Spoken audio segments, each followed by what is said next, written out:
YouTube के नाजरीन को दोबारा आदाब सलाम यासीन बेग की जानिब से। कनाडा से हम बैठे हैं आपकी खिदमत में, और अगर हमारी आप पहली दो किस्तें देख चुके हैं, दो पार्ट जो है हमारे दो हिस्से आप देख चुके हैं, तो यकीनन आप ये जानते होंगे और आपके इल्म में होगा कि आज हम जो पंजाब में मुत्तहिदा ने कन्वेंशन किया है उस हवाले से गुफ्तगू कर रहे हैं। चूंकि अभी उनका कन्वेंशन हुआ नहीं है जब हमारी ये रिकॉर्डिंग हो रही है, तो हम सिर्फ ये बात कर रहे हैं कि कन्वेंशन से क्या होगा।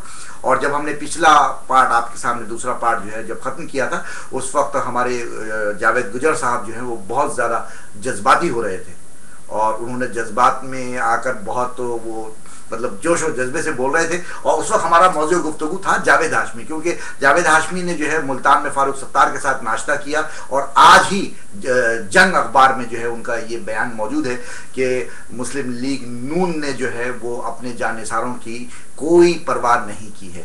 तो इससे ऐसा लगता है कि कुछ लोग दूसरी पार्टियों से टूटेंगे और वो शायद वहाँ एमक्यूएम में शामिल होंगे।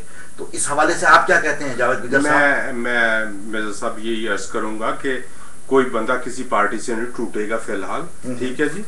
बात यह है कि एमक्यूएम है पंजाब में, मैंने पहले भी आपको कहा, मोर देन वेलकम। इतनी जल्दी कोई बंदा किसी पार्टी से नहीं टूटेगा, उनकी वाबस्तगी बहुत लंबी है। उन्होंने जेलें काटी उन पार्टियों के लिए, उन्होंने अपना एक टाइम जो है वो जेलों में गुजारा है उन पार्टियों के लिए।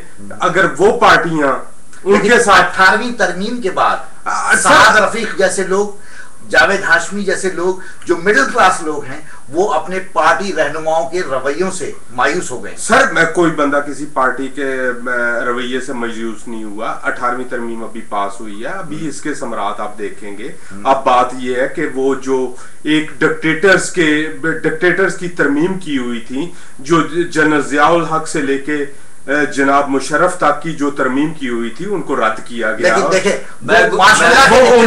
उनको रद्द किया गया, उनको रद्द किया गया और अवाम के हकीकी नुमाइंदे, अवाम के हकीकी नुमाइंदों ने एक 18वीं तरमीम पास की है। लेकिन उसका नतीजा क्या निकला कि डिक्टेटर्स की तरमीम को उन्होंने खत्म करके सियासी डिक्टेटर पैदा किए। नहीं, कोई सियासी डिक्टेटर नहीं है पाकिस्तान में, कोई सियासी डिक्टेटर नहीं है पाकिस्तान में। कभी भी सियासी डिक्टेटरशिप नहीं चली, ना वहां पे आर्मी डिक्टेटरशिप चली है,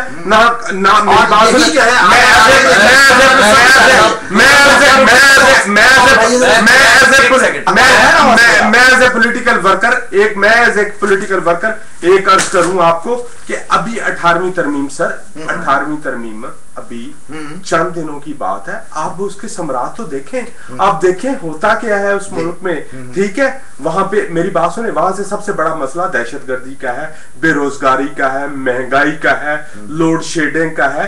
गवर्नमेंट बहुत सारे मसाइल में फंसी हुई है अभी, अब टाइम लगेगा। चले गुजर साहब ने अभी बात की, मैं इनकी बात से बिल्कुल एग्री नहीं करता। इन्होंने कहा जी वहां किसी तरह की कोई डिक्टेटरशिप नहीं है। सर पाकिस्तान की 63 साल की हिस्ट्री उठा के देखें तो उसमें 40 साल तो टोटल डिक्टेटरशिप के, जिसमें इनकी पार्टी खुद कहती है, पाकिस्तान पीपल्स पार्टी, कि ज्यादातर फौज ने रूल किया उस मुल्क के अंदर।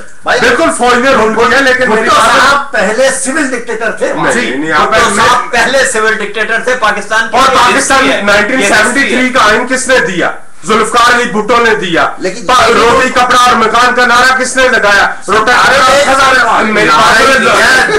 नहीं, लोगों को दिया। मेरी बात सुने, आप मुझे बताएं, लोगों को आवाज दी है, पाकिस्तान के आवाज को आवाज जुल्फकार अली भुट्टो ने दी है। अच्छा चले, लेकिन हमारा मौजूद गुफ्तगू मुत्तहिदा कन्वेंशन है, और जब 18वीं तरमीम की बात आ रही है तो कल ही फारूक सत्तार का यह बयान भी आया है कि हम 19वीं तरमीम देंगे, यानी वो भी सर कल 20वीं तरमीम में आ जाए, ठीक है जी।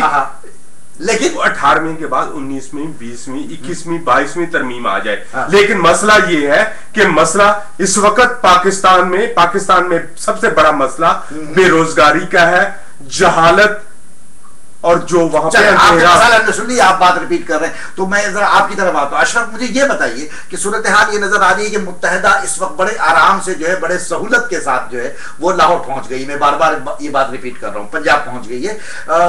अगर एक इस्टेब्लिशमेंट उनको जो है वहां पहुंचा रही है, जैसा कि उन पे इल्जाम लग रहा है, आप मुझे ये बताइए उसके बावजूद एक अजीब सी सूरत हाल ये नजर आ रही है कि पाकिस्तान की दूसरी 3 पार्टियां, जो उनमें से 2 टॉप क्लास पार्टियां, पीपल्स पार्टी और जो मुस्लिम लीग नून, और उसके बाद चौधरी शुजात की काफ लीग, ये तीनों बिल्कुल खामोश है।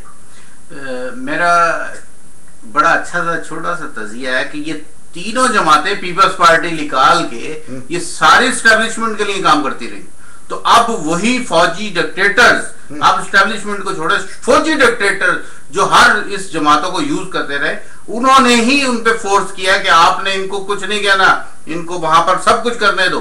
तो मतलब ये है कि फौजी डिक्टेटर्स ने जो पीछे बैठे हुए आज भी वो निजाम चला रहे हैं और आगे एक पपर्स बैठे हुए हैं, तो उन्होंने इनको इजाजत दी है। बाकी तो सारे सियासी हेर फेर है, उसमें कोई पाकिस्तान देखें, बात यह है कि पाकिस्तान पीपल्स पार्टी को पाकिस्तान के 17-18 करोड़ अवाम जो भी कंसेंसस अभी हुए हैं, जो भी है, पाकिस्तान के अवाम ने उनको वोट दिया, उनको हक हुक्मरानी दी है, वो अपने 5 साल पूरे करेंगे।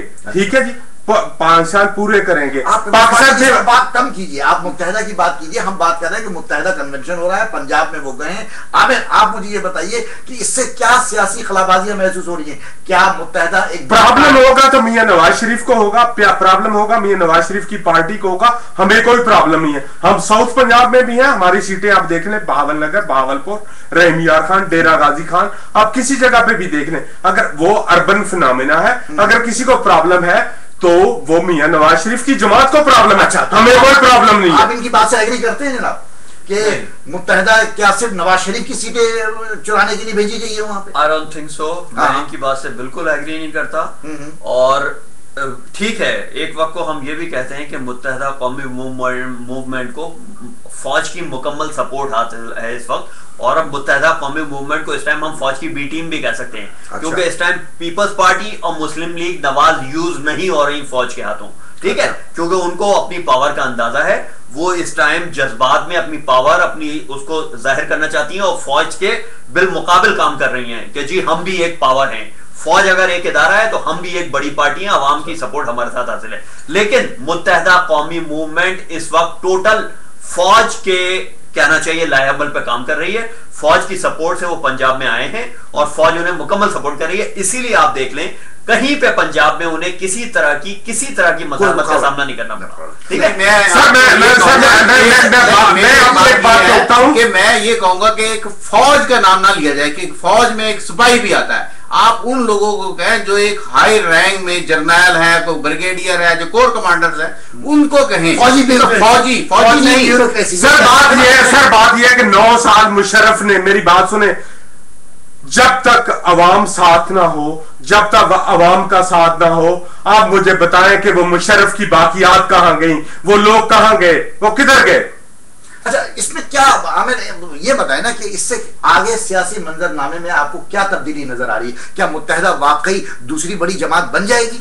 सर, जहां तक पाकिस्तान की हिस्ट्री अगर आप उठा के देखें ना, तो फौज ने जिन पार्टियों को, जिन लोगों को सपोर्ट किया, वो बहुत आगे तक गए।